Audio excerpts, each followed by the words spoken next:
ஒருத்தன் தன்னோட தோட்டத்துல வித்தியாசமா ஏதோ இருக்குன்னு நினைச்சிட்டு ஒரு இடத்த போய் தோண்ட ஆரம்பிக்கிறான். அங்க போய் பார்த்தா அவனுக்கு பயங்கரமான ஷாக்கு. ஏன்னா அங்க ஒரு சவப்பெட்டியில ஒரு பணமும் நிறைய பணமும் இருக்கு.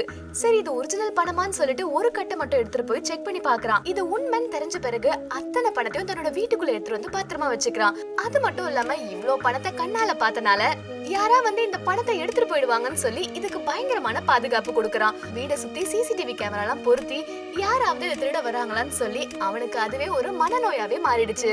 இந்த மாதிரி சமயத்துல அந்த பணமும் இவனோட வீட்டுல இவனை கண்காணிக்கிற மாதிரி அடிக்கடி இவனுக்கு தோண, ஆனா அவனும் போய் செக் பண்ணி பார்த்தா அந்த பணம் அதே இடத்துல தான் இருக்கும். திடீர்னு ஒரு நாள் இவனோட ஃப்ரெண்டு என்னடா இவன் வெளியிலே வர காணுமேன்னு சொல்லி இவனோட வீட்டுக்கு போய் பார்க்க போறான். அந்த நேரம் தன்னோட உயிர் நண்பனை கூட இந்த பணத்தாசையால அடிச்சே கொன்னுடுறான். அது மட்டும் இல்லாம இவனை பாக்கிறதுக்கு யாரெல்லாம் இவன் வீட்டை தேடி வராங்களோ அவங்க எல்லாருமே கொலை பண்ணது மட்டும் இல்லாம கடைசியா தன்னோட பொண்ணையும் கொலை பண்ணிடுறான்.